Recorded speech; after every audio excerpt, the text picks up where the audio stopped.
I got asked a question. If Tom Aspinall, God forbid, never fights again because of the eye injury, where would you rank him in the history of the UFC heavyweight division? Now, that's interesting for a few reasons. Tom Aspinall, prior to the fight with Chael, when was that fight? I'm going to throw out the number 5 months, but I'm throwing out 5 months as a way of being prior to the Chael fight. So if the fight was 6 months ago, then give me grace and pretend I'm saying 7 months. So 5 months ago, prior to the Chael fight, Tom was believed to be the guy that could beat Jon Jones. As a matter of fact, Tom, per our industry, was the first guy ever believed that could beat Jon Jones. Tom was ahead of Jon with the sportsbooks. Jon Jones was officially an underdog. So if you have the heavyweight champion of the world and you have the first guy ever believed to be able to beat the greatest ever, then you must have him as the greatest ever or somewhere very close, right?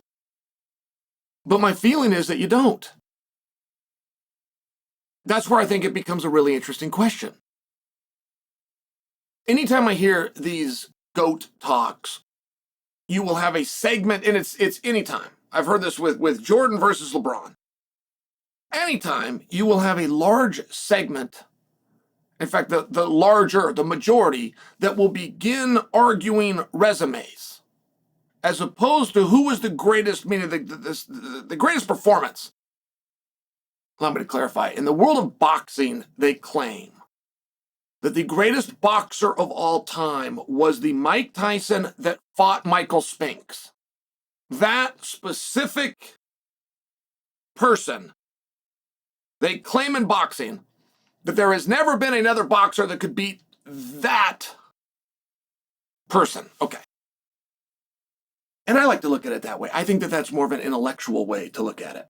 I think that the Cody Garbrandt that fought Dominic Cruz is the greatest 135-pounder that we've ever seen, just for example.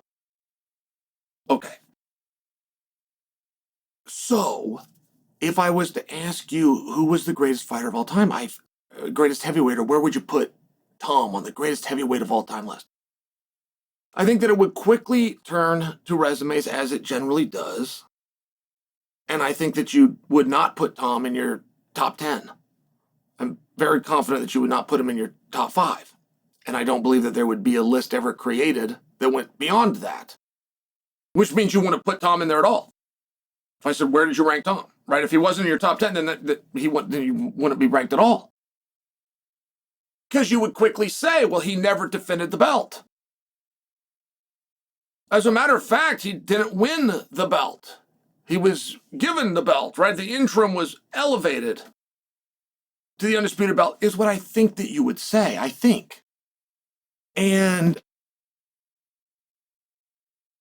where would you put him? Where would I put him? Let me think. Let me think for just a moment, because Tom is 262 pounds the right way, like from a physical athlete standpoint. We've had a number of heavyweights. Let me use the great and late Kevin Randleman, but Kevin Randleman never would have been heavyweight. He fought at a different time when there wasn't an option. It was open weight, which they called heavyweight, but Kevin was a 177-pounder in college. So with Kevin weighing 177 pounds and that being his competitive weight class, that would make him in MMA terms a middleweight. And if he bulked up or let himself go, he could get to light heavyweight. He'd probably be a small light heavyweight. He was the heavyweight champion. So you could likely put Tom in front of somebody from that era. Boss Rutten was another guy that never would have been at heavyweight by today's standards. And Boss won a world championship and he did not defend it. Tom's 262 pounds. Let me use Randy Couture, 190-pounder in college. That would make him a 205-pounder by MMA terms, unless he chose to go to 185, which would have been an option. Who fought at heavyweight and was just a smaller guy. Mark Coleman, same thing, 190-pounder in college, make him a 205-pounder. Fought at heavyweight because of the time. So you could put Tom in front of a lot of guys, like just on the physicality, just on how big he is potential-wise. You could close your eyes and visualize and start to put him in there, but could you do that with the Cain Velasquez's and the Daniel Cormiers and the Fabricio Verdums of the world? It's interesting because Jon beats those guys in debates.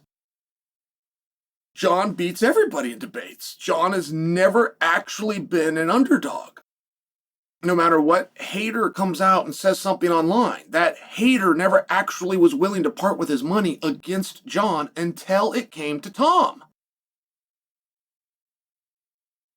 But I don't think that you would put Tom in your top.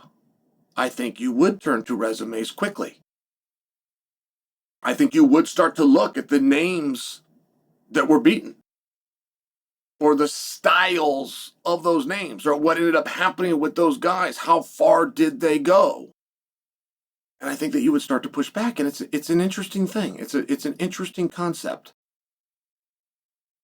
Because I too feel that Tom is, and potential wise, you could put him at number one. Not to mention, he's still young and he's got a lot of shelf life left. He's just getting going.